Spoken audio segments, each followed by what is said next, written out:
We've got Jonathan Weber here today. I'm so excited to have him part of the summit. He's a mindfulness yoga teacher.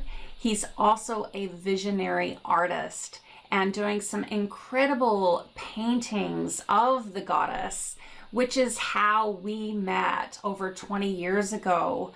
It was a bit of a kismet meeting and instant soul recognition, and I was very connected to his artwork, which are an expression of the goddess, and they're so activating.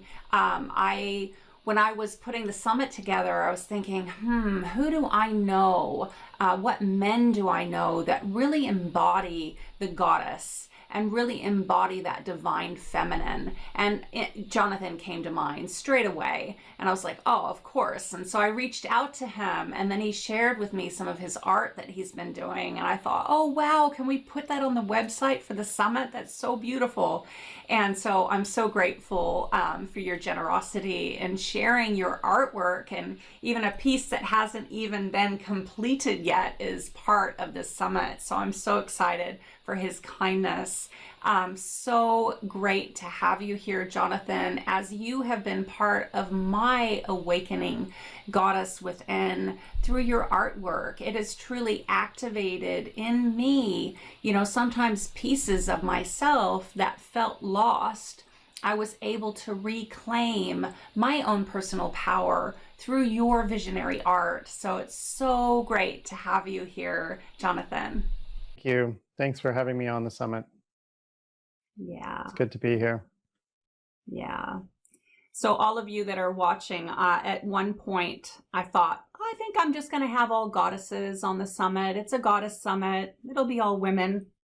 And what I realized is actually the divine masculine really needs to be represented as well. And when I went about to think about who to me represents the divine masculine, Jonathan came to mind. And I really, in this summit, I really want to represent the divine masculine that is within women, and also the divine feminine that is within men, because we both have those energies. And so my first question to you, Jonathan, is what does the goddess mean to you?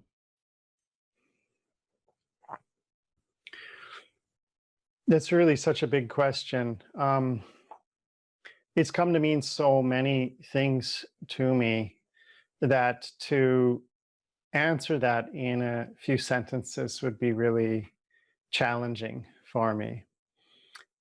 I think that the goddess has come to represent perhaps so many dimensions that that to encapsulate it here briefly is gonna take the rest of the summit meeting, but I'll try to paraphrase it down for you. I think that goddess energy for me is really something that has to do with being in my body and to really be embodied, and the qualities that come through being in contact with the energy of the heart, the qualities that I am practicing daily, the way of practicing compassion, to practice including others, not just the people around me, family members, but I mean others in the way of all life forms, to see that as an extension of my own being, to have that kind of a wide reaching, all encompassing way of being with life itself. Because for me, goddess has come to represent life energy, life on earth, life on the planet. And so to really honor my body, to practice taking care of my body in the way of working with well-being, with wellness, as I do with mindfulness and yoga practice. That's a way of honoring this form.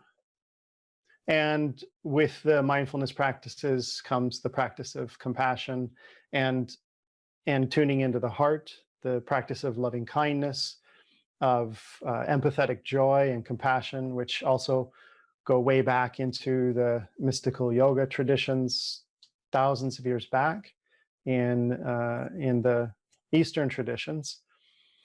And those kinds of practices for me are a way of being in contact with that goddess energy, because goddess has so many forms, whether it's through the imaging of the goddess as Gaia energy, as the spirit of the earth, or many of the aspects of, for example, Tara or Kuan Yin, having those more heart-oriented, compassionate qualities.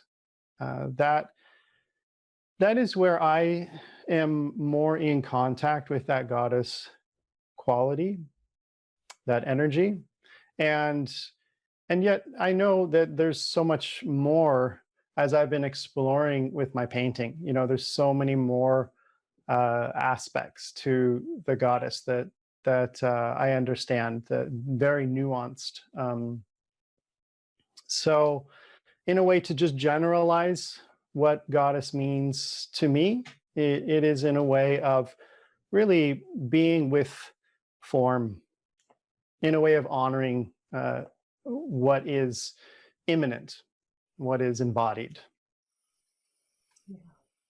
Beautiful. Thank you. That's a beautiful, beautiful description, the embodiment. And what do you think is the connection of the goddess and the earth, like Mother Gaia?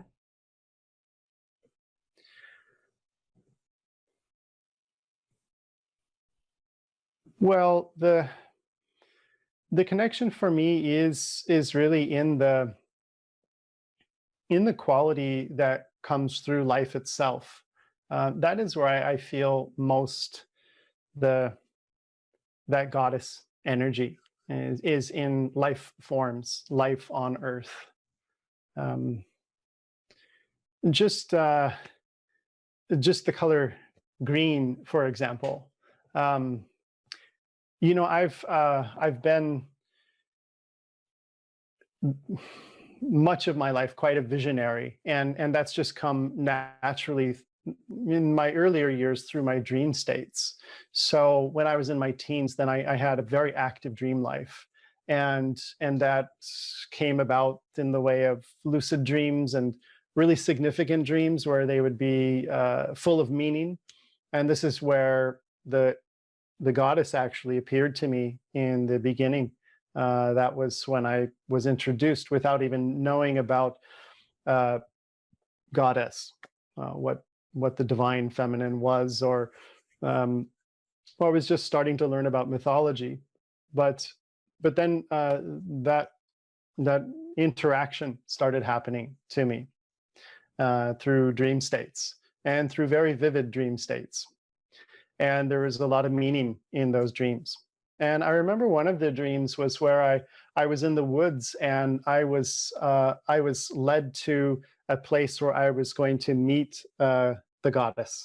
And I went into the middle of a very dense, old, ancient forest. And just to make a very long dream and story short, I ended up finding the goddess, and the goddess was this mound of mossy, glowing, greenish life form, really like moss in a way, but it was vibrant and it was alive, and it was just glowing with this energy, and the presence of that was visceral. I could feel it in my bones, and I knew, like, wow, this is a source of life. And I just feel that quality of the life itself that is present in plants, that is present in people, that's present in the rocks in the way of minerals. that which grows, that which continues, that reproduces down to the molecular level in microorganisms. And that essence of life force itself, to me, is very representative of goddess, and what makes Earth so precious, what makes Earth to have this consciousness, this the diversity, the biodiversity on the planet itself, that really sets it apart from Venus or Mars or some of the other planets out there. That we have this teeming growth of green, of life, of not that it is all green, but that it is full of vitality. Yeah, This for me is something that, is that connection to the earth energy. But it's interesting you asked this question. I don't know if it's okay. I can just ramble on a little bit and go into a slight diversion, because I would love to talk a little bit about this painting behind me, and it does connect to the earth goddess. yeah. I just want to make one comment that Please do. when you said that, it brought tears to my eyes. And, that connection of the living organism, and that, so many of us think man, woman, the woman is the goddess, but actually, no, it's that living, breathing organism that's teeming with life. And that just brought it just at such a depth of understanding and compassion. And just to stay with that thread is, I feel it's very important and actually critical that we all reconnect to our connection with Mother Gaia. So I was hoping you could talk a little bit more about the importance of that, and then by all means, go right into the painting. And I have a feeling it's probably connected. It's all connected. So it will all circle around and cycle back into itself like a Mobius strip. When I was younger, I had a very strong sensitivity to the life around me. I was a pretty sensitive kid, and I loved life. I loved animals especially, and I think a lot of children do naturally have that openness and that kinship with life, a love for life.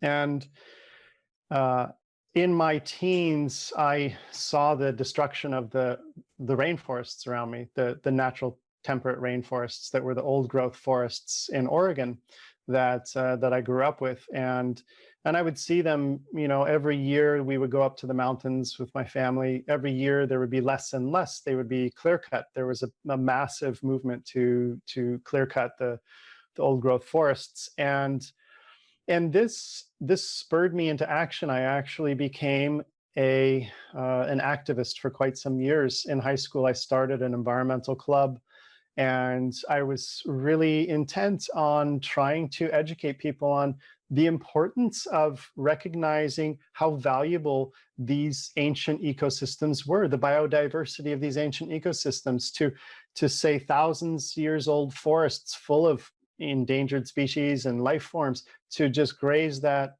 cut it down, and plant one monocrop, one species of tree, just so we could have trees, and keep cutting them, to me was completely irresponsible. And it was to me not respecting the life that is around us, that we have inherited, that we should really be more the caretakers to this life, rather than just exploiting it for our own greed. And so this led me into becoming a full-time activist. I went on to study with a training program, and I was for a year in San Francisco going around to high schools teaching about environmental, social issues. And the main thing for me that was driving me was this desire to help people to see the sacredness of the earth and the need to take care of it. And I just could not believe that people didn't have this naturally, that there was a disconnect from the earth, that there was a real disconnect from the ability to feel that the earth is a living, breathing organism as a whole, that the planet, that life on planet itself was an organism itself, that was balancing itself through these macro climate and macro energies of whole species that are balancing out other species. You know, it's one big planet that is interconnected. And when you start affecting one part of that, it throws it into imbalance. So that was something that was driving me from an early age. And it was that desire to help people to become more compassionate for, to connect back with that quality of feeling the sacredness of life, or respecting it in some way, respecting that if at least you could see that it is because of the earth and life on earth that we have our bodies, that we have the breath that we breathe, that we have the food that we eat, the water that we drink. On a very basic level, we need all of life to survive. We cannot be an only species on the planet and then use up all the rest of the species. It doesn't work that way. We need all the other species in life to be doing what they do to create this greater balance that is the planet Earth. That for me was a driving force, and to have the compassion to connect and understand that, I think is really vital. And I think now even more than ever, it's of utmost importance. It's dire even that we reconnect, that we regain a connection to the earth, before it goes into further imbalance, like climate change and all the scientists warn about. And so this connection for me is what then spurred on my desire to paint images of the goddess, to bring back that idea of the connection to the goddess energy that would connect us back into a more embodied approach, a more heart-oriented, nurturing approach to life itself. Beautiful, beautiful. So well said. Thank you so much. So I guess that actually leads into you talking about your painting that's behind you, that is going to be our featured piece for the summit, which is absolutely divinely beautiful, Jonathan, and so meaningful. And it almost feels like you channeled it through just for the summit. That might be me just thinking about my reality. I'm happy it's a good fit.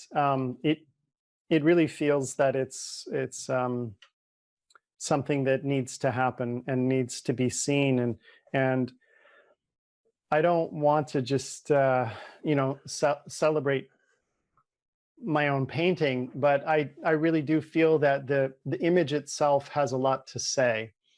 And it's not a in a way, it's not something that I just came up with, because it's a scene that's a celebrated scene in the Buddhist tradition.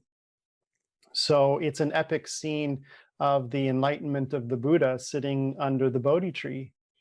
And many people know about this. I think this is quite well known, that the Buddha was enlightened sitting under a big tree, and that at least is kind of no new news. However, what people don't often know is what happened in that period when Buddha was sitting under the great Bodhi tree in India during his 7 days or 7 nights or 7 weeks, as various accounts. He was there for a long time sitting, and he vowed to sit there until he understood the real way, the way to go beyond suffering.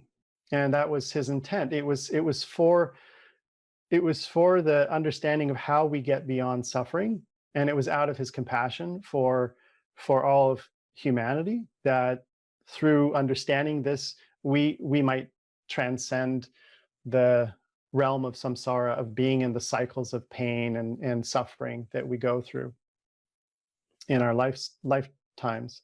So in this period, when he was just about to reach the final awakening, there was these battles that were going on with Mara, with the representation of all the obstructions that get in the way of awakening, and they were coming in full strength.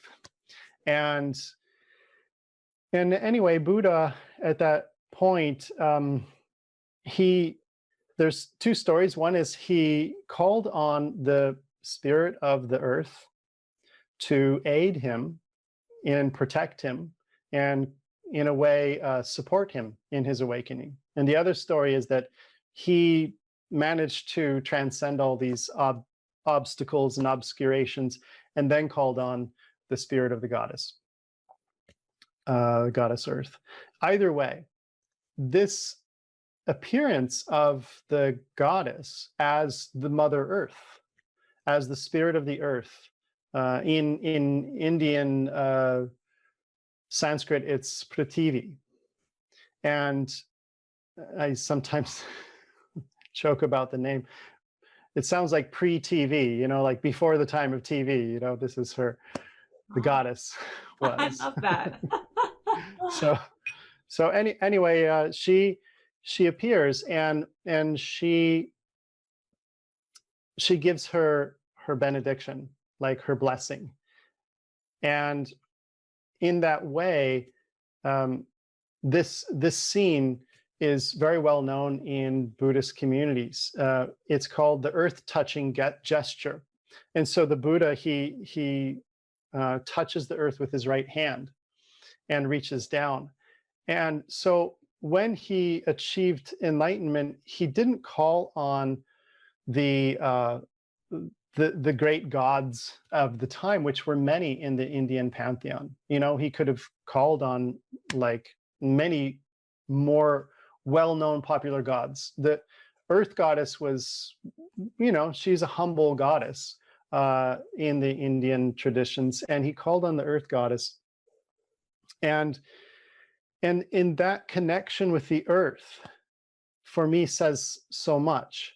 And I've read a lot about this now, and I, with other scholars, understand even more how this saying of now that I'm awakened, to make this awakening real, in a way, to bear witness to this awakening, I'm going to call on the Mother Earth. And then she appears, and then she says, yes, basically, you are that. You have come to realize that. And that connection with the earth is so potent. Because in the yogic traditions, in the Buddhist traditions, we often see there's a desire to transcend the earth, to go beyond the earth, to like, okay, I'm out of here. The way out of suffering is to just get beyond the body, right? Is to go to a cave, to not be in family life, to not work, to not participate in society, to just check out, because it's all a bunch of stress to be here and wrapped up in all the drama. So let's just find our golden ticket out. And instead, here is Buddha saying it is through the earth that one can really sit on the throne of awakening. And so the imagery came to be that the goddess Prithvi is often shown as the throne that Buddha is sitting on. So very much like the Isis, where the pharaohs that came after Isis, all of the pharaohs would would become the pharaoh, the king, the ruler, the great ruler, enlightened ruler, through Isis. Isis was the throne that the king sat on, and they could not be in their power without the goddess to support them. And in this light, I think the connection of the spiritual path and the spiritual world with a more imminent way of being, to be embodied, to really honor that, to allow for the sacredness of form, not as a need to transcend it, but as an actualizing of the sacredness of form itself. That, I think, is the power and the potency of this message, that the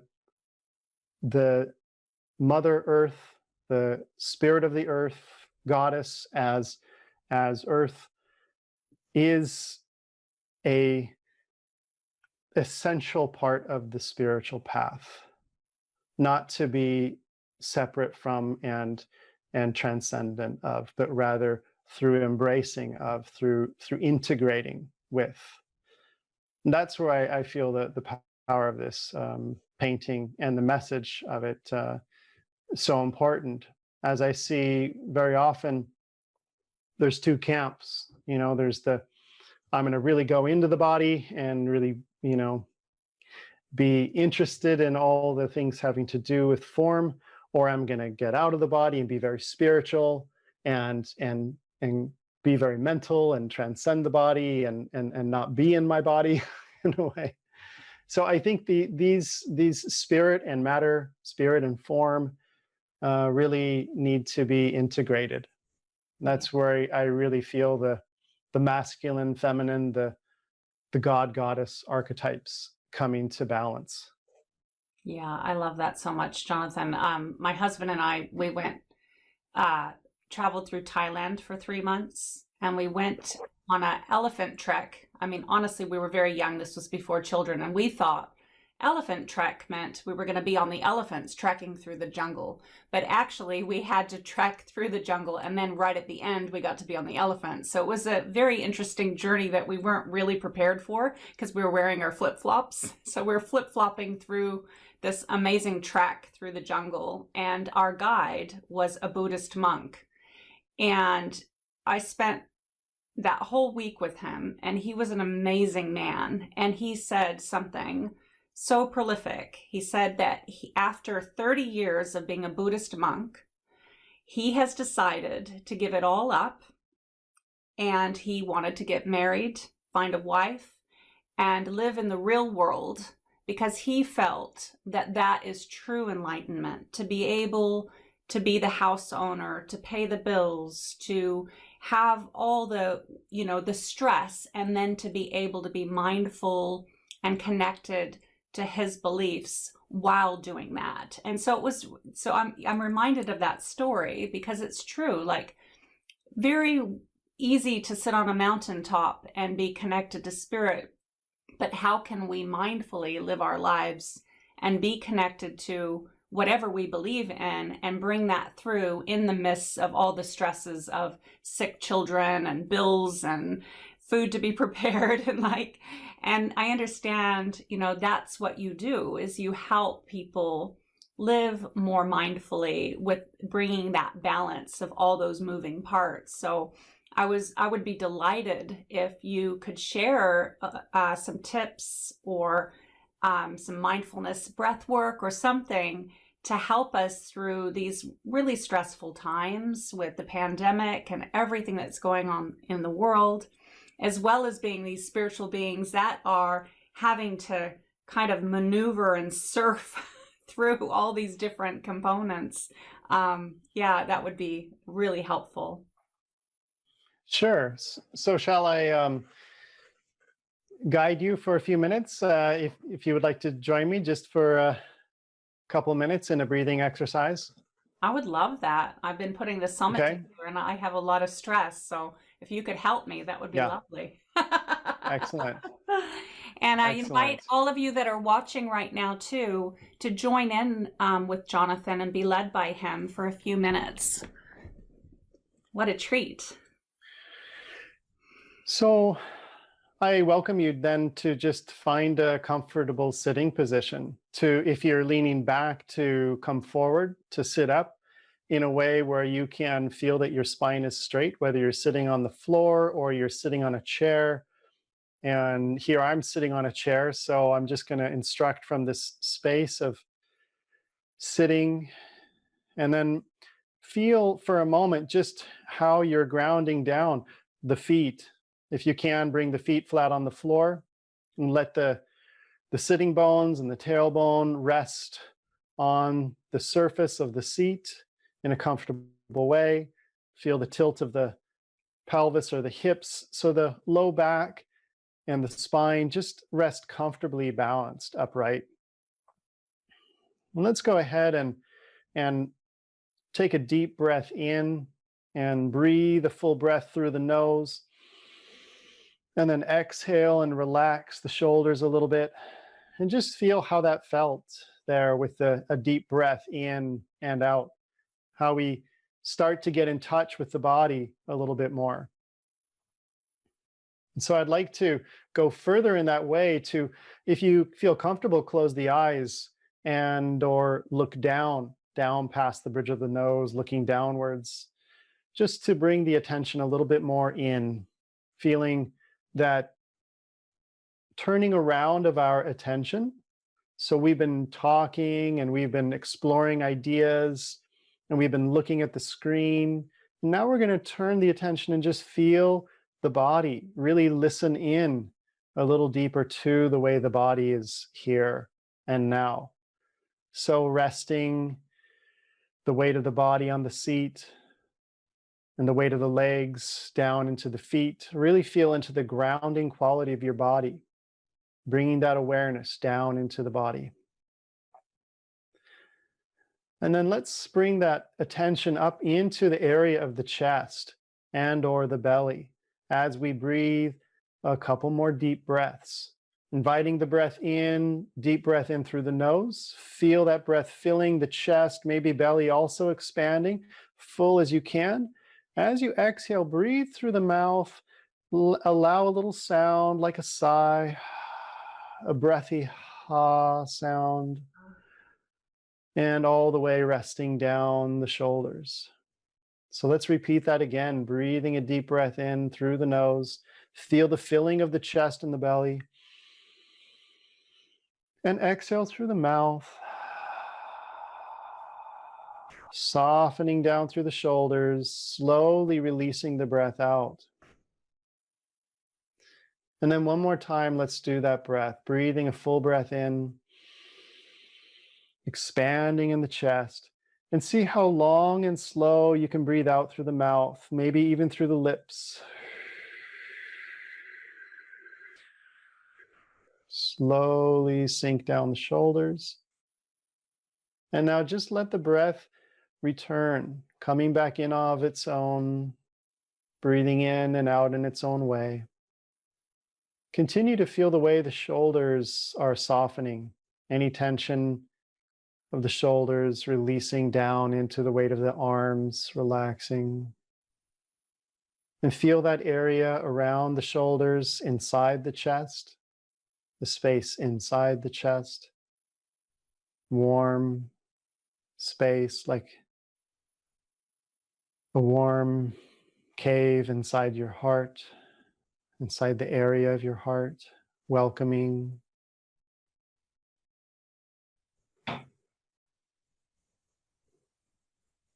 And just be with that spaciousness and openness for a moment, settling down the attention. Any other thoughts or any other sensations in the body, just noticing, allowing, letting the body be body, letting mind think if it thinks. And just feeling now the awareness expand and just allow yourself to sit. Feel the whole body sitting, expanding from that area inside the chest, feeling the way the whole body is sitting, the space of the body sitting, the legs, the seat, the back, shoulders, the head and neck, balanced and calm. And very slowly, as you're ready, allow the eyes to start to open again, letting in some light, allowing yourself to be aware of your surroundings again. And just notice as you're sitting here, perhaps it's a sense of just being a little more present in your body as you meet with the world around you, as we meet again with this Zoom meeting and the screen in front of us, as we connect virtually with the world outside, the virtual airwaves.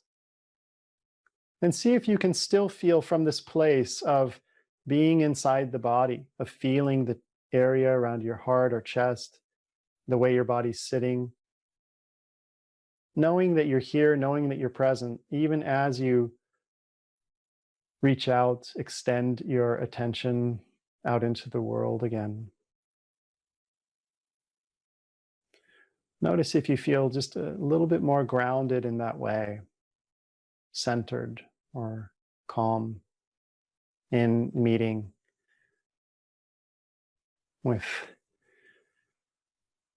this Zoom space, this video space, this connection that we have through the airwaves.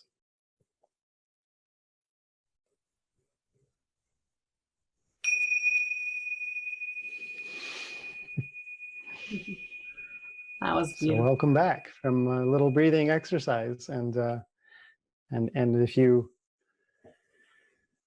would like to go further with that, then we can explore that in more depth. Yeah. So Jonathan and I were talking before we started recording about doing a longer version that will be available for everyone that signs up for the All Access Pass. So he's going to come backstage with me, and we're going to do a longer version of that meditation and that breath work. So definitely sign up for the All Access Pass, and that gives you access to all 9 days of the summit, as well as his beautiful gift. Thank you, Jonathan. That was so relaxing and so beautiful. I wanted to also communicate, when I was in the meditation, I realized Jonathan did this painting of Isis, and it's on the front cover of the summit information as well. It's such a beautiful painting. The power of his work goes into layers of depth. And for me, that painting, as well as some of his other paintings, really caught my eye and how we met when we first met. But many years later, I think I had my first or second child. I can't really remember where it was in that time of any mothers that are listening. You'll understand. It all blends together because you're so tired. But I was so exhausted. And through my pregnancy, I lost my front tooth. A mean little boy had hit me in the face when I was young, and I had root canal after root canal. But when I was pregnant, 7 months pregnant, it just fell out. And so I was toothless pregnant, and it really, it messed with my own confidence. I didn't feel good about myself. I felt a bit lost. I didn't feel like a goddess. I felt like a very injured, wounded woman. And I was in a really, really dark place. I had a lot of things going on. A lot of issues came up for me during that time. And I ran back into Jonathan and his painting. I'm probably going to cry. But your painting, Jonathan, was there of Isis. And it was propped up at the Beloved Festival in Eugene, I think it was. It was propped up next to a mirror.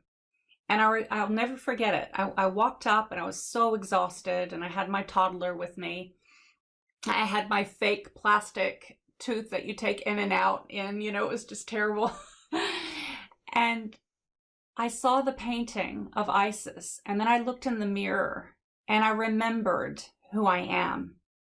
I remembered that I am that goddess, that I am that Isis, and that I'm magical, and that I'm beautiful. And I remembered the power of who I am beyond the physical vessel in which my spirit lives in. And it was your painting.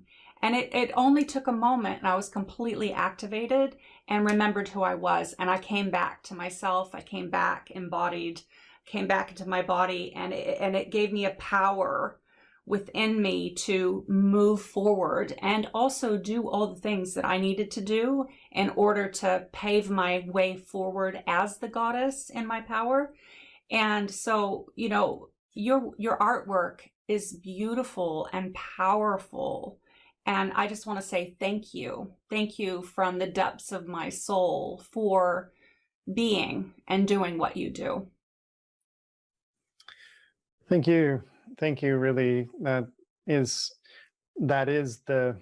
for me, the meaning of painting goddess images and goddess portraits, that they are a reflection, that they become a mirror for that divine feminine archetype that we might all inhabit, that we might all remember, that we might all reconnect with through that awakening of consciousness that has been forgotten, really.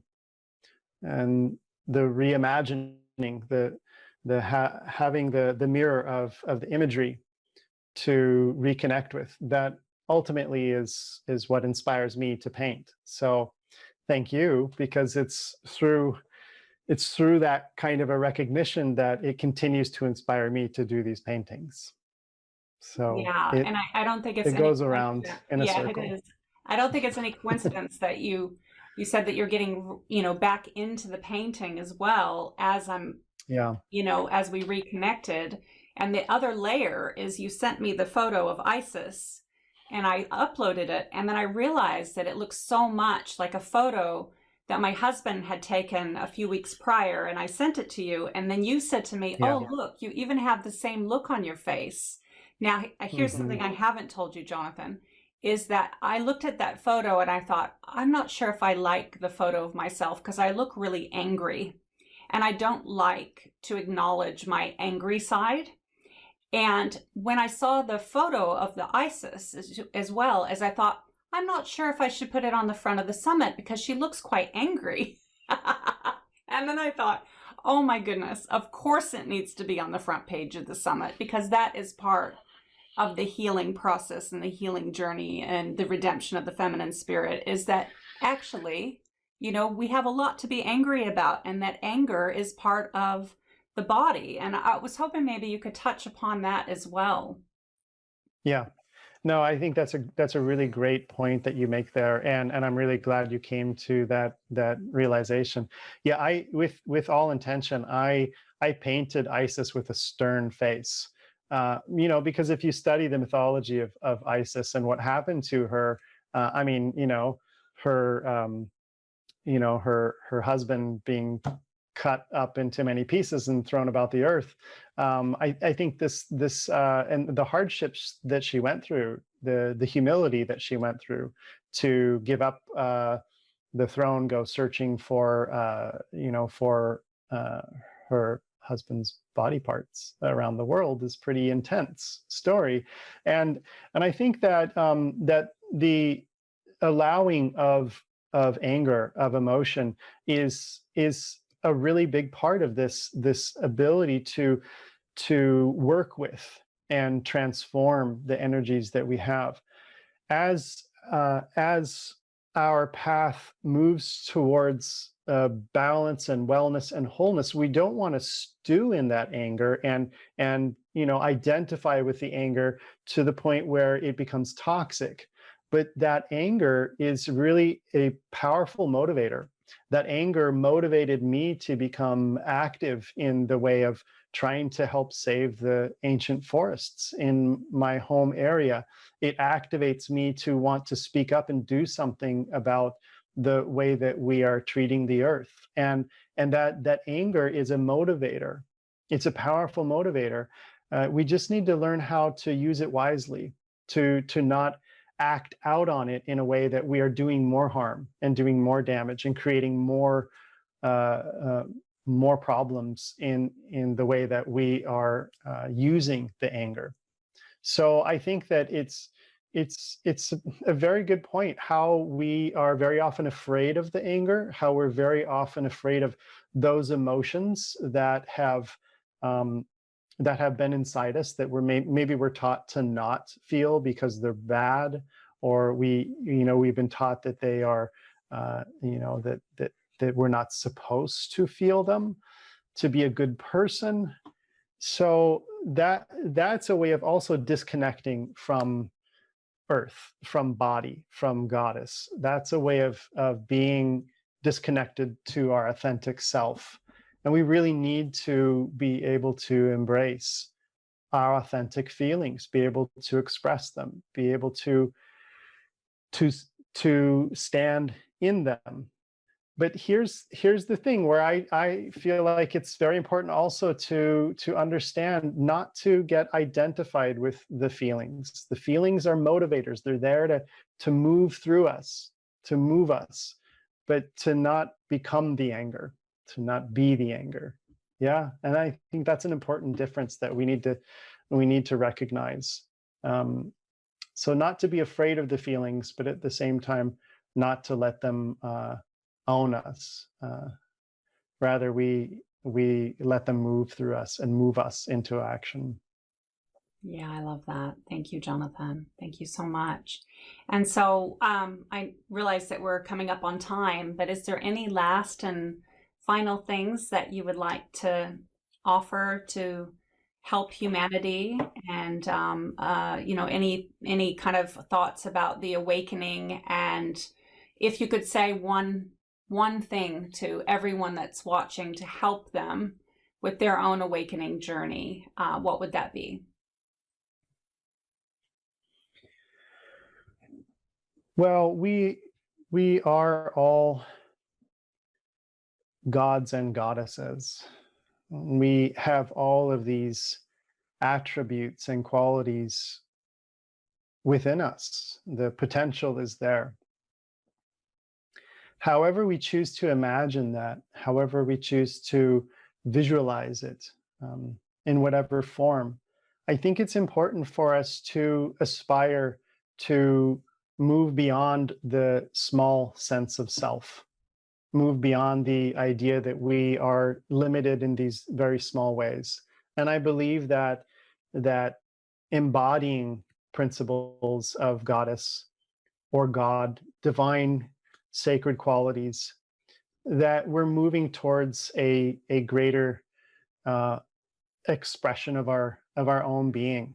Ultimately, that's really what we're after. We're here to awaken our potential and to evolve, to grow and expand. And I believe it's in these ways that we can transcend our small selves, and we might imagine goddess or deities or gods outside of us, but I believe that ultimately it's about coming home to that in yourself, to how can you embody that, how can you be an expression of that, how can you integrate that into yourself in a way that you become a living example of that energy. I love that so much. I love the living example. I have met some women that I am this goddess, but it's almost like it's the outside being placed onto, where I think it's a good thing to have, for example, a goddess of compassion and love, having that on the outside, but then how are you cultivating that on the inside to match what's on the outside? And we talked about that, like the embodiment of like how we're living, how we're breathing, how we're moving through our daily lives. I love that so much, Jonathan. That's a really, really good point. Now, I actually have one other question, and it's more curiosity than anything. There's a beautiful goddess painting behind you.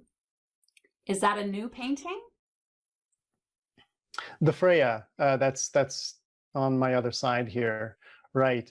And just to make note here that the Buddha painting is a work in progress. So you might have noticed that there's been changes on it since the way it appears on the summit, and it will continue to change because this is its base form. It will actually take on color, and it will continue to evolve. So Oh, that's exciting. that's not going to be up on my website even. It's just for you guys to see. I don't usually do this, show my paintings midway. But I love it at this stage. It's very cool being in black and white. Regarding my Freya painting, this painting I really wanted to do when I came to Norway because I wanted to find a goddess that it was representative of the place I was living. And so when I moved to Norway, I started to look into Norse mythology and look into the goddesses in the Norse tradition. And Freya definitely was at the top of the list. So I spent quite a long time on this painting.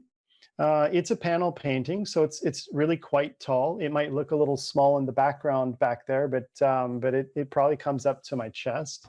And yes, it's an image of Freya, and probably was about a year in the making from the time I started doing studies and using models and working on the painting. And like most of my art, I can relate to the things that you've said about being a mother. I was a single father, have been a single father raising my son here in Norway, and